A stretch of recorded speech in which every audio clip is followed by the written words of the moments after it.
لا حول ولا قوة إلا بالله العلي العظيم. أعوذ بالله من الشيطان اللعين الرجيم. بسم الله الرحمن الرحيم. الحمد لله والصلاة والسلام على رسول الله وعلى آله آل الله، لا سيما بقية الله، ولعنة الله على أعدائهم أعداء الله من يومنا هذا إلى لقاء الله. أما بعد، فقد قال الله: يا أيها الذين آمنوا كتب عليكم الصيام كما كتب على الذين من قبلكم لعلكم تتقون. عزیزان گرامی، یہ رمضان کا مہینہ اور اس کی بابرکت یہ تاریخیں،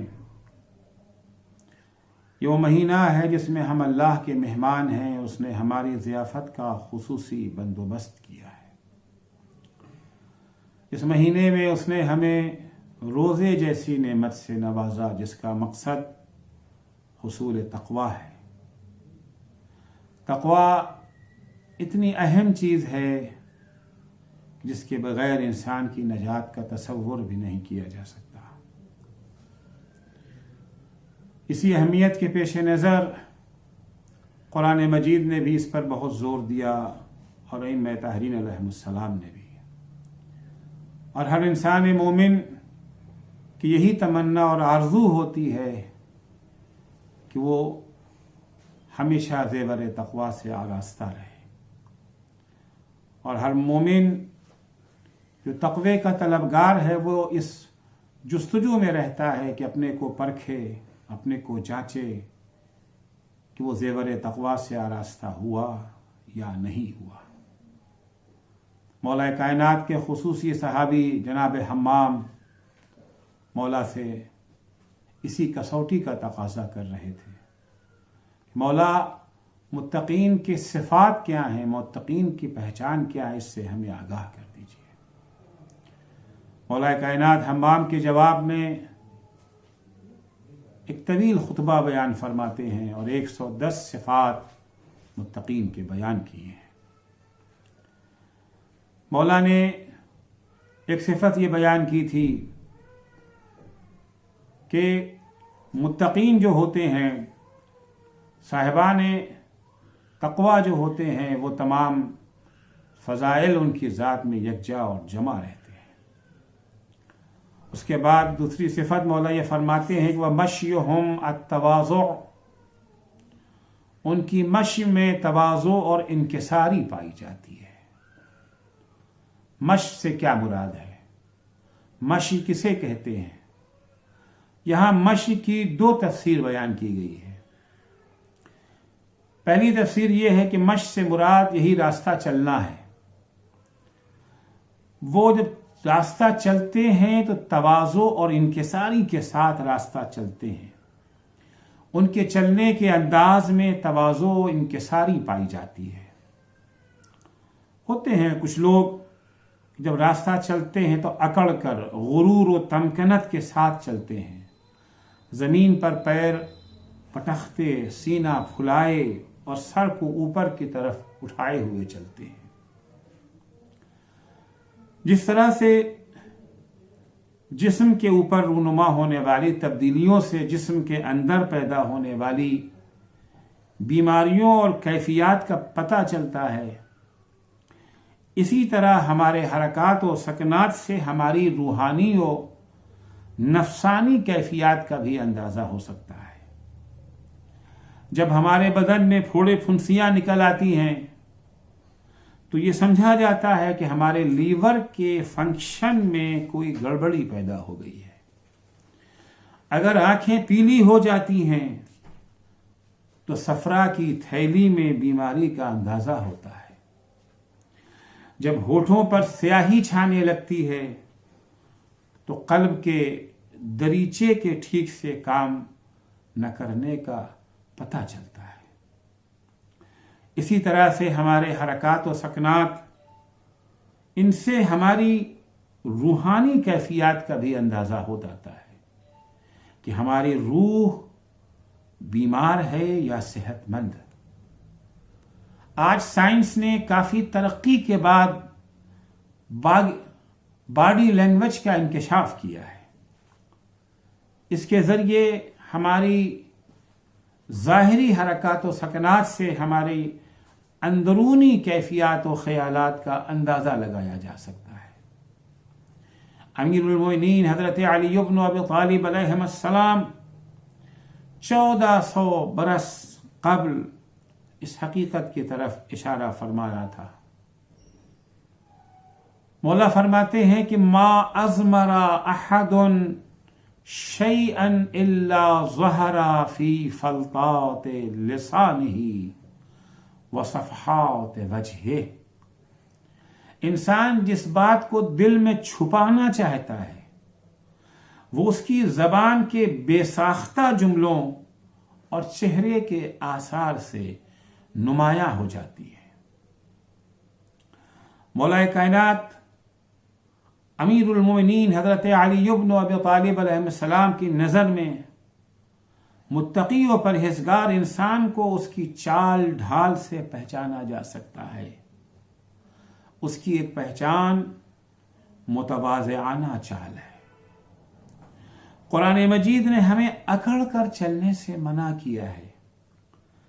سورہ اسراء آیت 37 میں ارشاد ہوتا ہے کہ وَلَا تَمْشِ فِي الْأَرْضِ مَرْحًا إِنَّكَ لَن تَخْرُقَ الْأَرْضَ وَلَن تَبْلُغَ الْجِبَالَ طُولًا. دیکھو جب چلو تو زمین پر اترا کر اکڑ کر تکبر کے ساتھ مت چلو، کیونکہ تم اپنی اس ادا سے نہ تو زمین کا سینہ چیر سکتے ہو اور نہ تمہارا قد پہاڑوں سے اونچا ہو سکتا ہے. مشی کی دوسری تفسیر یہ بیان کی گئی ہے کہ مشی سے مراد یہ راستہ چلنا نہیں ہے. مولا جو فرما رہے ہیں کہ ان کی مشی میں تواضع اور انکسار پایا جاتا ہے تو اس سے مراد یہ نہیں ہے ان کے چلنے کے انداز میں تواضع اور انکسار پایا جاتا ہے. نہیں، مشی سے مراد طرز زندگی اور لائف اسٹائل ہے. یعنی پرہیزگاروں کی زندگی میں سر تا پا تواضع و انکساری ہی پائی جاتی ہے. وہ اپنا لائف اسٹائل تواضع و انکساری کے بنیاد پر بناتے ہیں. غرور و تکبر کا ان کے یہاں شائبہ بھی نہیں ہوتا.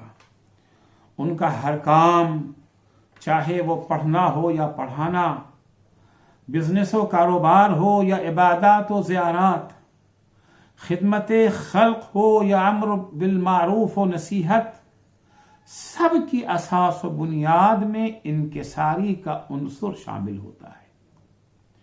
تواضع و انکساری صرف ایک اچھی صفت اور اخلاقی خصلت ہی نہیں ہے کہ اگر ہو تو اچھی بات ہے اور نہ ہو تو کوئی حرج نہیں ہے. نہیں، ایسا نہیں ہے، بلکہ انسان کی زندگی میں اس کا بڑا دخل ہے. انسان کی خوشبختی اور بدبختی میں اس کا بہت اہم کردار ہے. اس کا پہلا اثر یوں بیان کیا جا سکتا ہے کہ یہ ایک مسلمہ حقیقت ہے کہ گناہ انسان کی زندگی میں دیمک کی حیثیت رکھتا ہے. جس طرح سے دیمک کسی چیز کو پوری طرح سے آہستہ آہستہ چاٹ جاتا ہے، اسی طرح سے گناہ بھی انسان کی زندگی کے ارتقائی سفر کا خاتمہ کر دیتا ہے. گناہ کا ایک اہم سبب غرور و تکبر ہے. اس کائنات میں پہلا گناہ ابلیس نے کیا تھا، جو تکبر کا نتیجہ تھا. جب اللہ نے آدم کو آب و گل سے ان کا پتلا تیار کر لیا، آدم کے پتلے نے جسمانی کمال حاصل کر لیا اور اللہ نے اس میں اپنی روح پھونک دی، تو اللہ نے فرشتوں کو آدم کے سجدے کا حکم دیا. سورہ ہجر کہ آیت نمبر 29, 30, 31, 32 اور 33 میں یہ واقعہ بیان کیا گیا ہے. فَإِذَا سَوَّيْتُهُ وَنَفَخْتُ فِيهِ مِنْ رُوحِي فَقَعُوا لَهُ سَاجِدِينَ فَسَجَدَ الْمَلَائِكَةُ كُلُّهُمْ أَجْمَعُونَ إِلَّا إِبْلِيسَ أَبَى أَنْ يَكُونَ مَعَ السَّاجِدِينَ قَالَ يَا إِبْلِيسُ مَا لَكَ أَلَّا تَكُونَ مَعَ السَّاجِدِينَ قَالَ لَمْ أَكُنْ لأسجد لبشر خلقته من صلصال من حمأ مسنون. یہ دوسری آیت میں ہے کہ خلقته من طین وخلقتنی من نار. جب اللہ کہتا ہے کہ جب میں آدم کا پتلا تیار کر لوں اور اس میں اپنی روح پھونک دوں تو تم سب کے سب آدم کے سامنے سجدے میں چلے جاؤ. خدا کے اس حکم کو مانتے ہوئے سارے فرشتوں نے سجدہ کر لیا سوائے ابلیس کے. اس نے انکار کر دیا، سجدہ کرنے سے اس نے انکار کر دیا. تو اللہ نے پوچھا اے ابلیس کیا وجہ ہے، تو نے آدم کو سجدہ کیوں نہیں کیا؟ ابلیس نے جواب دیا میں ان لوگوں میں سے نہیں ہوں جو آدم کو سجدہ کر دوں. یہاں پر ابلیس نے قیاس کرتے ہوئے کہا کہ میں اس انسان کو سجدہ نہیں کر سکتا جسے تو نے سڑی ہوئی بدبودار کھنکتی ہوئی مٹی سے پیدا کیا ہے. مجھے تو نے آگ سے پیدا کیا ہے، آدم کو مٹی سے پیدا کیا. آگ مٹی سے بہتر ہے. افضل کس طرح سے مفضول کے سامنے سجدہ ریز ہو سکتا ہے؟ سب سے پہلا قیاس ابلیس نے کیا. قیاس سے مراد یہ ہے کہ دو چیزیں جن میں کچھ باتیں کامن اور مشترک ہوں ان کے درمیان موازنہ کر کے ایک کا حکم دوسرے کے لیے ثابت کر دینا، اسے قیاس کہتے ہیں. مثال کے طور سے دودھ بھی سفید ہے، چونا بھی سفید ہے. دونوں سفید ہیں، سفیدی دونوں میں کامن ہے. اب دونوں کا موازنہ کیا جائے کہ جی دودھ بھی سفید ہے، چونا بھی سفید ہے. جب دودھ پیا جا سکتا ہے تو چونا کیوں نہیں پیا جا سکتا؟ اسے کہا جاتا ہے قیاس. سب سے پہلے قیاس کا کام ابلیس نے کیا. امام جعفر صادق علیہ السلام نے ابو حنیفہ کو قیاس کرنے سے منع کرتے ہوئے ارشاد فرمایا تھا کہ لا تقس فإن اول من قاس ابلیس. دیکھو کبھی قیاس مت کرنا، کیونکہ قیاس سب سے پہلے ابلیس نے کیا تھا. ابلیس کی سب سے بڑی غلطی یہ تھی کہ اس نے آگ کا مٹی سے موازنہ کر کے یہ دکھانا چاہا کہ آگ مٹی سے برتر ہے اور برتر کمتر کے آگے نہیں جھک سکتا. لیکن اس کا یہ استدلال ہی سرتاپا غلط ہے. پہلی بات یہ کہ کون کہتا ہے کہ آگ مٹی سے بہتر ہے؟ مٹی طرح طرح کی برکتوں کا سرچشمہ ہے. زندہ مخلوقات کی زندگی کی بقا اور ارتقاء اسی سے وابستہ ہے. ان کی خوراک جس کے بغیر وہ زندہ نہیں رہ سکتے اسی مٹی سے حاصل ہوتی ہے. جبکہ آگ میں یہ خاصیت نہیں پائی جاتی. آگ تو تباہ کن ہے، سب کچھ جلا کر راکھ کر دیتی ہے.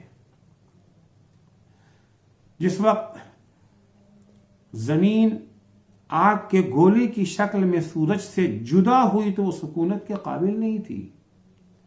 جب وہ ٹھنڈی ہو گئی تو اس کی مٹی برکتوں کا گہوارہ بن گئی، پیڑ پودوں کے اگنے کا ذریعہ اور تیل کا خزانہ بن گئی. آج اگر آگ کا وجود ہے تو وہ بھی زمین ہی کی دین ہے، کیونکہ آگ یا پتھروں کی رگڑ سے پیدا ہوتی ہے یا تیل سے، اور ان دونوں کا تعلق زمین سے ہے. اور دوسرا سب سے اہم نقطہ جسے ابلیس نے نظر انداز کر دیا وہ یہ ہے کہ آدم کی عظمت اور انہیں سجدہ کرنے کا حکم ان کے پیکر خاکی کی وجہ سے نہیں تھا، بلکہ ان کی روحانیت کے باعث تھا۔ ان میں خدائی روح پھونکے جانے و نفخت فیہ من روحی کے باعث تھا۔ آدم کا جسم اگرچہ خاکی تھا لیکن ان کی روح کو خدا سے نسبت تھی۔ لیکن ستیہ ناس و غرور و تکبر کا جو آنکھوں پر پٹی باندھ دیتی ہے اور واضح و آشکار ترین چیز بھی دیکھنے کے لائق نہیں چھوڑتی، اس کی تکبر کے باعث شیطان خدا کے مقابلے میں آ گیا اور اس سے لڑنے پر کمر بستہ ہو گیا۔ الہی حکمت و مصلحت کو چیلنج کرتے ہوئے کہنے لگا میں آدم سے بہتر ہوں، تو نے اسے مٹی سے پیدا کیا ہے، مجھے آگ سے پیدا کیا ہے، آگ مٹی سے بہتر ہے۔ اے خدا، تجھ سے ایسے غیر منصفانہ حکم کی امید نہ تھی، اتنے علم و حکمت کا مالک ہونے کے باوجود تو نے ایسا حکم دے دیا کہ آدم کو سجدہ کروں۔ مولا کائنات امیر المومنین حضرت ابن ابی طالب علیہ السلام خطبہ قاسیہ میں اس مسئلے کو ان لفظوں میں بیان فرماتے ہیں کہ اعترضت الحمیہ، ابلیس کو تعصب نے گھیر لیا۔ تعصب یعنی اپنے کو، اپنی فکر کو، اپنے عقیدے کو، اپنے وجود کو دوسروں سے برتر سمجھنا بغیر کسی دلیل کے۔ ایک دفعہ برتر سمجھا جا رہا ہے، ہمارے پاس دلیل موجود ہے، معقول دلیل موجود ہے۔ مولا فرماتے ہیں کہ اعترضت الحمیہ، ابلیس کو تعصب نے گھیر لیا۔ فافتخر علی آدم بخلقہ، اسی وجہ سے وہ اپنی خلقت کے لحاظ سے اپنے کو آدم سے بہتر اور برتر سمجھنے لگا، اسے فخر ہونے لگا کہ اللہ نے ہمیں تو آگ سے پیدا کیا ہے۔ وتعصب علیہ لأصلہ، اور اپنی اسی خلقت کی ماہیت کی بنا پر، اپنی اصلیت کی بنا پر وہ تکبر کا شکار ہو گیا۔ فعدو اللہ امام المتعصبین وسلف المستکبرین، یہ خدا کا دشمن تعصب کرنے والوں کا پیشوا ہے اور اپنے کو بڑا سمجھنے والوں کا مورث اعلیٰ ہے۔ الذی وضع اساس العصبیہ، یہ ابلیس ہی ہے جس نے تعصب اور تکبر کی بنیاد ڈالی ہے۔ وَنَازَعَ اللَّهَ رِدَاءَ الْجَبَرِيَّةِ، اور کبریائی کی ردا پہننے میں یہ اللہ کے مقابلے میں آ گیا۔ وَادَّرَعَ لِبَاسَ التَّعَزُّزِ وَخَلَعَ قِنَاعَ التَّذَلُّلِ، شیطان نے عزت کا لباس پہن لیا خدا کے مقابلے میں، یعنی اپنے کو خدا سے بھی زیادہ عزیز، خدا سے بھی بڑا عزت والا سمجھنے لگا۔ وَخَلَعَ قَنَاعَ الذُّلِّ، اور اللہ کے مقابلے میں ذلت کی نقاب اس نے اٹھا کر کے پھینک دی۔ انسان کتنا ہی بڑا ہو جائے، مخلوق کتنی ہی عظیم ہو جائے، اللہ کے سامنے تو ذلیل ہی ہے۔ اللہ کے سامنے کوئی عزت کا دعویٰ نہیں کر سکتا، مگر ابلیس نے ایسا کیا۔ کیف صغرہ اللہ بتکبرہ، دیکھیے کس طرح سے اللہ نے اس کے تکبر کی وجہ سے اس کو چھوٹا بنا دیا۔ وَوَضَعَهُ بِتَرَفُّعِهِ، یہ اپنے کو اونچا دکھانا چاہتا تھا، اللہ نے اس کو اتنا ہی پست کر دیا۔ فَجَعَلَهُ فِي الدُّنْيَا مَدْحُورًا وَأَعَدَّ لَهُ فِي الْآخِرَةِ سَعِيرًا، اللہ نے اسے دنیا میں ذلیل و خوار بنا دیا اور آخرت میں سے جہنم کا ایندھن بنا دیا۔ چنانچہ سورہ ہجر کی آیت نمبر 34 اور 35 میں اسی حقیقت کی طرف جو آخری جملہ ہے مولا کا کہ دنیا میں اس کو ذلیل و خوار کر دیا اور آخرت میں جہنم کا ایندھن بنا دیا، سورہ ہجر کی آیت نمبر 34 اور 35 میں اس حقیقت کی طرف اشارہ ہوا ہے کہ لَأَمْلَأَنَّ جَهَنَّمَ مِنْكَ۔ جب ابلیس سرکشی پہ اتر آیا اور خدا سے بحث کرنے لگا، خدا کے مقابلے میں جب آ گیا تو خدا نے اس سے کہا کہ نکل جا تو یہاں سے، فَإِنَّكَ فَخْرُجْ مِنْهَا فَإِنَّكَ رَجِيمٌ، تو راندے درگاہ ہے، نکل جا یہاں سے۔ اس کے بعد خدا نے اس سے کہا کہ لَأَمْلَأَنَّ جَهَنَّمَ مِنْكَ وَمِمَّنْ تَبَعَكَ أَجْمَعِينَ۔ اس سے پہلے ہے کہ فَخْرُجْ فَإِنَّكَ رَجِيمٌ وَإِنَّ عَلَيْكَ اللَّعْنَةَ إِلَى يَوْمِ الدِّينِ، نکل جا یہاں سے، تو راندے درگاہ ہے اور قیامت تک تجھ پر لعنت ہوتی رہے گی۔ اس کے بعد سورہ صاد آیت نمبر 85 میں اس کے جہنمی ہونے کا تذکرہ ہے، لَأَمْلَأَنَّ جَهَنَّمَ مِنْكَ وَمِمَّنْ تَبَعَكَ أَجْمَعِينَ، میں جہنم کو بھر دوں گا تجھ سے اور تیرے چیلوں سے، تیرے راستے پر چلنے والوں سے۔ دوسری بات جو یہاں پر عرض کرنا ہے، دوسرا تکبر کا ایک دوسرا نقصان جو بیان کرنا ہے۔ تکبر کا ایک نقصان تو یہ ہوا کہ تکبر ہی ہر گناہ کی جڑ ہے۔ اگر تکبر نہ ہوتا تو انسان شاید گناہ نہ کرتا۔ تکبر کا دوسرا نقصان یہ ہے کہ انسان حصول علم سے محروم رہ جاتا ہے۔ متکبر کبھی علم حاصل نہیں کر سکتا، کیونکہ متواضع اور منکسر المزاج انسان کو اگر کوئی بات معلوم نہیں ہوتی ہے تو وہ دوسروں سے معلوم کر لیتا ہے، جانکاروں سے پوچھ لیتا ہے اور اس طرح سے اپنے علم میں اضافہ کر لیتا ہے۔ لیکن اس کے برعکس مغرور اور متکبر انسان اپنی جھوٹی شان و شوکت سے دستبردار ہونے کو تیار نہیں ہوتا، نہ جانتے ہوئے جہالت کی زندگی بسر کرنا اسے منظور ہوتا ہے، مگر کسی کے سامنے زانوئے ادب تہ کر کے اپنی جہالت کو دور کرنا اسے منظور نہیں ہوتا ہے۔ علم و معرفت کا ایک حجاب اور اس راہ کی ایک بڑی رکاوٹ یہی تکبر ہے۔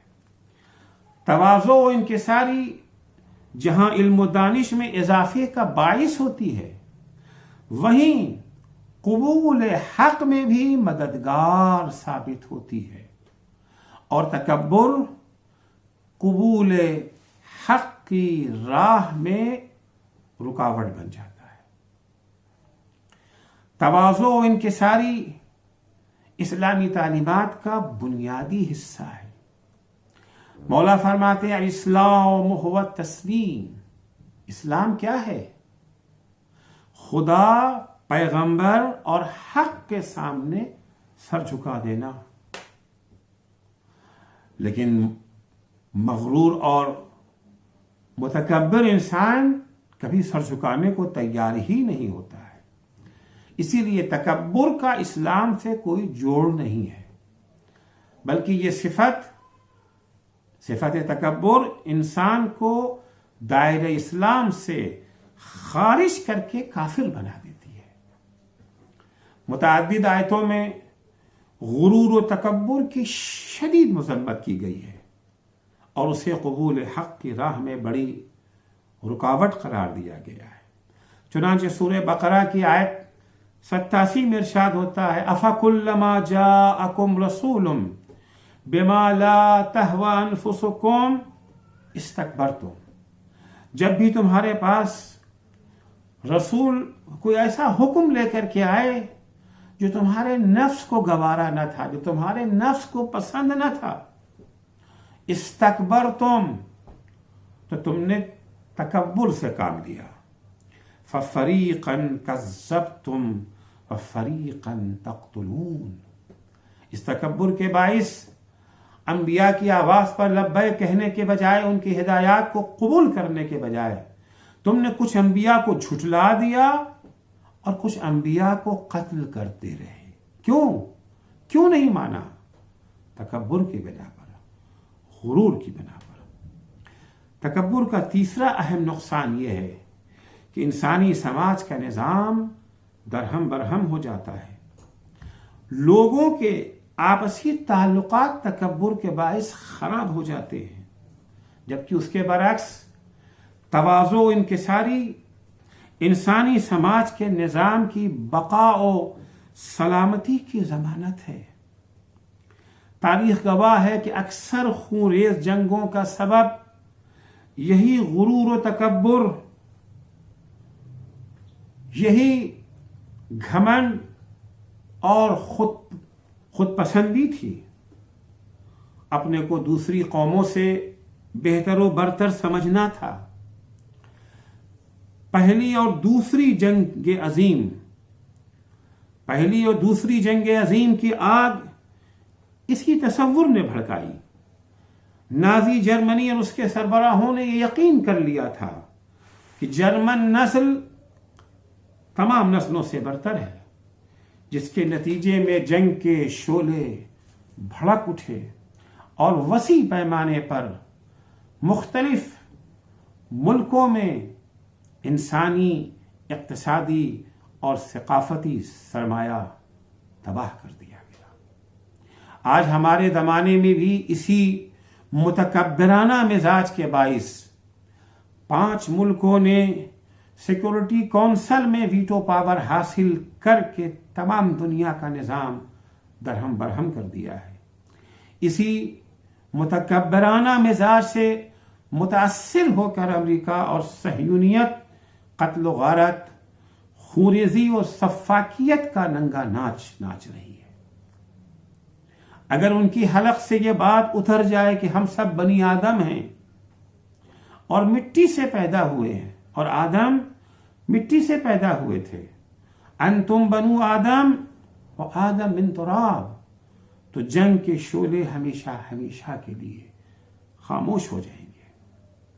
اسی لیے قرآن و احادیث میں تکبر کی شدت سے مذمت کی گئی ہے اور تواضع و انکساری کی مدح و ثنا کی گئی ہے۔ چنانچہ امام جعفر صادق علیہ السلام حدیث قدسی کو نقل فرماتے ہیں کہ اللہ جل شانہ کا ارشاد ہے کہ انا اقرب الناس الی اللہ المتواضعون، بے شک اللہ سے سب سے زیادہ وہ لوگ قریب ہیں جو متواضع ہیں، جو انکساری کے ساتھ لوگوں کے سامنے پیش آتے ہیں۔ ابعد الناس من اللہ المتکبرون، اور اللہ سے سب سے زیادہ دور وہی افراد ہیں جو تکبر کا شکار ہیں، جو لوگوں کے سامنے غرور و تکبر کے ساتھ پیش آتے ہیں۔ رسول خدا صلی اللہ علیہ وآلہ وسلم جناب ابو ذر غفاری کو خطاب کر کے ارشاد فرماتے ہیں، یا ابا ذر من مات وفی قلبہ مثقال ذرۃ من کبر، اے ابو ذر، جو شخص اس حال میں دنیا سے گزر جائے، اس حال میں اسے موت آ جائے کہ اس کے دل میں ذرہ برابر بھی غرور اور تکبر پایا جاتا ہو، لم یجد رائحۃ الجنہ، تو وہ انسان جنت کی خوشبو بھی نہیں سونگھ سکتا، الا ان یتوب قبل ذلک، مگر یہ کہ مرنے سے پہلے وہ توبہ کر لے۔ اگر توبہ کیے بغیر اپنے دل میں غرور و تکبر لیے ہوئے دنیا سے چلا گیا تو پھر وہ جنت کی امید نہ رکھے۔ یہاں البتہ یہ جان لینا بہت ضروری ہے کہ انسان میں تکبر کیوں پیدا ہوتا ہے، تکبر کا سبب کیا ہے اور اس کا علاج کیا ہے۔ جب سبب معلوم ہو جائے گا تو علاج خود بخود پتہ چل جائے گا، کیونکہ علاج کیا ہوتا ہے، بیماری کے سبب کو ختم کر دیجئے، بیماری ختم ہو جائے گی۔ دیکھیے، جس طرح سے انسان کا جسم بیمار ہوتا ہے، اسی طرح سے انسان کی روح بھی بیمار ہو جاتی ہے۔ تکبر انہی روحانی بیماریوں میں سے ایک بیماری ہے۔ جسمانی بیماریوں کی طرح روحانی بیماریوں کا بھی علاج ہے، اور البتہ ہر علاج میں پہلے بیماری کی وجہ اور اس کی جڑ کو سمجھنا ضروری ہوتا ہے تاکہ علاج آسان ہو جائے۔ تکبر میں انسان کیوں مبتلا ہوتا ہے؟ اس بیماری کا شکار کیوں ہو جاتا ہے؟ انسان جب تکبر کے وائرس میں مبتلا ہو جاتا ہے تو اس کے اندر تکبر یہ بیماری پیدا ہو جاتی ہے۔ جیسے آج کل خود کورونا کا وائرس ہے، مگر افسوس یہ ہے کہ کورونا کے وائرس کے خطرات سے تو دنیا کو آگاہ کر دیا گیا، لیکن تکبر کے وائرس کے خطرات سے ہمیں آگاہ نہیں کیا گیا۔ تکبر کے وائرس سے بچنے کا کوئی بندوبست نہیں ہے، کوئی انتظام ہماری نگاہوں کے سامنے نہیں ہے، ہم غافل ہیں۔ ہاں، کورونا کے وائرس سے بچنے کے لیے ہزار انتظام ہے، ساری سختیاں ہم برداشت کر لے رہے ہیں تاکہ کورونا کے وائرس میں مبتلا نہ ہو سکیں۔ اے کاش اس کا 10واں حصہ بھی ہم نے تکبر کے وائرس سے محفوظ رہنے کے لیے انجام دیا ہوتا۔ تکبر کی بیماری میں کیوں مبتلا ہوتے ہیں؟ اس بیماری میں مبتلا ہونے کی سب سے اہم وجہ یہ ہے کہ ہمارے پاس نہ خدا کی معرفت ہے، نہ اس کائنات کو ہم پہچانتے ہیں، اور نہ خود اپنی ذات کو پہچانتے ہیں۔ اگر ہمیں خدا کی پہچان ہوتی، اگر ہم اس دنیا کائنات کو پہچان رہے ہوتے، اگر ہمیں اپنی حقیقت معلوم ہوتی تو ناممکن تھا کہ ہمارے اندر یہ تکبر کا وائرس اثر کر پاتا۔ تکبر کا وائرس کیا ہے؟ اللہ کی معرفت نہ ہونا، کائنات کی معرفت نہ ہونا، خود اپنی معرفت نہ ہونا۔ ان تین امور کی صحیح معرفت نہ ہونے کی وجہ ہی سے تکبر کی بیماری پیدا ہوتی ہے، اور تکبر کا درخت جڑ پکڑتا ہے۔ انسان کو اگر اپنی کمایا حقیقت کا علم ہو جاتا، پتہ چل جاتا کہ ہماری حقیقت کیا ہے، ہماری حقیقت ایک بدبودار نطفہ ہے، ہماری ابتدا نطفہ، ہماری انتہا جیفا۔ اگر ہم اس عظیم کائنات سے آشنا ہوتے کہ کائنات کتنی عظیم ہے، اور ان دونوں کے خالق کی حقیقت معرفت ہمیں، حقیقی معرفت ہمیں حاصل ہو جاتی، تو ہم کبھی بھی تکبر جیسی بیماری کا شکار نہ ہوتے۔ دوسرا سبب جس کی بنا پر، دوسرا وائرس جس کی بنا پر ہمارے اندر تکبر کی بیماری پیدا ہوتی ہے، وہ ہے احساس کمتری، جو اظہار برتری کی شکل میں ظاہر ہوتی ہے۔ نفسیات کے ماہرین اس سلسلے میں کافی تفصیل سے گفتگو کرتے ہیں۔ اگر آپ کسی کو دیکھتے ہیں کہ وہ اپنے بڑائی جو ہے یہ جتا رہا ہے، بڑا ہے نہیں مگر اپنے کو بڑا بنا کر کے پیش کر رہا ہے۔ دیکھیے، بڑا ہونا برا نہیں ہے، اپنے کو بڑا سمجھنا برا ہے۔ بڑا ہونا اچھی بات ہے، اسلام بڑا بننے سے نہیں منع کرتا ہے، اپنے کو بڑا سمجھنے سے منع کرتا ہے۔ آج مشکل یہ ہے کہ وہ افراد جو اپنے کو بڑا سمجھتے ہیں، جو مبتلا تکبر ہیں، وہ بڑے ہیں نہیں، وہ بونے ہیں مگر اپنے کو طویل القامت سمجھتے ہیں۔ تو دوسرا سبب جو ہے وہ احساس کمتری ہے۔ امام جعفر صادق علیہ الصلوۃ والسلام اس حقیقت کو ان لفظوں میں اجاگر فرماتے ہیں: ما من رجل تجبر الا بذلة وجدها في نفسه۔ کوئی انسان تکبر میں مبتلا ہوا ہی نہیں، مگر یہ کہ تکبر میں مبتلا ہونے سے پہلے اس نے اپنی ذات میں کسی ذلت کا احساس کیا، اپنے اندر کسی کمی کا احساس کیا. اب چاہے اس کا تعلق علمی کمی سے ہو، اقتصادی کمی سے ہو، نسلی پستی سے ہو، خاندانی احساس کمتری سے ہو، جو بھی وجہ رہی ہو. کسی پس خاندان سے اس کا تعلق تھا، غربت و تنگدستی کی زندگی یہ جو ہے بسر کر رہا تھا، علم کی دولت سے خالی تھا، جو بھی وجہ رہی ہو، کوئی نہ کوئی کمزوری کا احساس تھا اس کے. اسی احساس کمتری نے اسے اظہار برتری کی طرف قدم بڑھانے پر مجبور کر دیا اور وہ تکبر کا شکار ہو گیا. اس کا حل یہ ہے کہ ہم اپنے ایمان کو قوی بنائیں. ٹھیک ہے، ہم علمی اعتبار سے کمزور ہیں، اقتصادی اعتبار سے کمزور ہیں، پس خاندان میں ہم پیدا ہو گئے، تو کیا ہم اپنی اس کمی کا علاج نہیں کر سکتے؟ اس کا حل یہ ہے کہ اپنے ایمان کو مضبوط بنائیں. ایمان قوی اور خود کو اللہ سے جوڑ لینا، یہ اس کا علاج ہے. جب انسان دائرہ ایمان میں داخل ہو جاتا ہے تو وہ اس حدیث قدسی کا مصداق بن جاتا ہے جہاں پر پروردگار ارشاد فرماتا ہے ما یسعنی ارضی ولا سمائی بل یسعنی قلب عبدی المومن.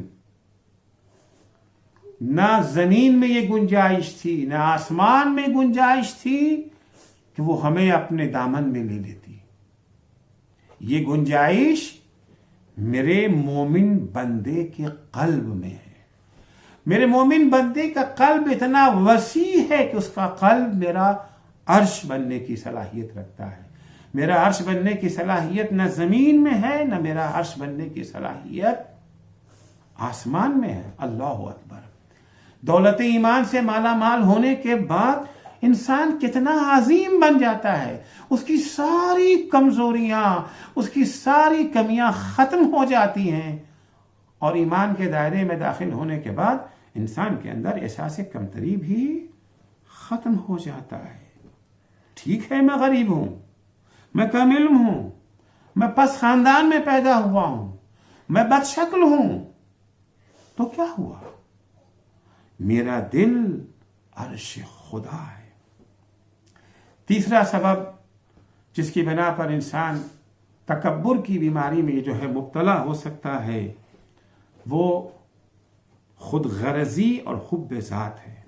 البتہ وہ حب ذات جو اعتدال سے ہٹ جائے، ورنہ حب ذات ایک ضروری چیز ہے، بس شرط یہ ہے کہ اعتدال سے خارج نہ ہو اور خود کو دوسروں سے برتر سمجھنے کا سبب نہ بنے، بلکہ تحب لنفسک ما تحب لأخیک. اپنی ذات سے محبت کریں لیکن اپنے لیے وہی پسند کریں جو اپنے دوسرے بھائیوں کے لیے ہمیں پسند ہے. حدیثوں میں ملتا ہے، حکم ہے کہ اپنے سے بڑے کو جب دیکھو تو کہو کہ شاید اس کی عبادت ہم سے زیادہ ہے. اپنے سے چھوٹے کو دیکھو تو کہو شاید اس کا گناہ ہم سے کمتر ہے. اور اگر برابر کے شخص کو دیکھو تو کہو شاید اس کی عبادت ہم سے زیادہ اور اس کا گناہ ہم سے کمتر ہے. خود جب ہم یہ تصور کریں گے، جب ہم یہ خیال کریں گے تو کبھی کسی سے اپنے کو بڑا تصور نہیں کریں گے اور تکبر کی بیماری میں مبتلا نہ ہو سکیں گے. تو تکبر سے بچنے کا علاج یہی ہے کہ دوسروں کو اپنے اوپر مقدم رکھنے کی مشق کریں. یہ کام ایک دو دن کا نہیں ہے، یہ پیہم عمل چاہتا ہے. ہمیشہ دوسروں کو اپنے اوپر مقدم رکھیں. کسی سے آمنا سامنا ہو گیا تو اسی توقع نہ رکھے کہ پہلے وہ سلام کرے، کیونکہ ہمارے یہاں وہ ہے نا کہ چھوٹا بڑے کو سلام کرے گا. نہیں، سبقت لے جائیں سلام کرنے میں، اپنے کو اس سے چھوٹا سمجھے تصور کریں. کس کے گناہ کم ہے، میرے گناہ زیادہ ہیں. اس کی عبادت زیادہ ہے، میری عبادت کم ہے. لہذا یہ مجھ سے افضل ہے، یہ مجھ سے برتر ہے۔ کسی برز میں اگر گئے ہیں، یہ توقع نہ رکھیں کہ لوگ ہمارے احترام میں کھڑے ہو، ہم دوسروں کے احترام میں کھڑے ہو جائیں۔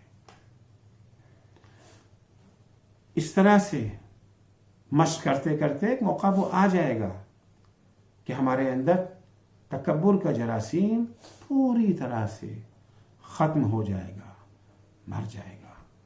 خداوند متعال سے دعا ہے کہ خدا ہم سب کو اس خطرناک بیماری سے محفوظ رکھنے اور اس کے وائرس سے دور رہنے کی توفیق عنایت فرمائے۔ والسلام علیکم ورحمۃ اللہ وبرکاتہ۔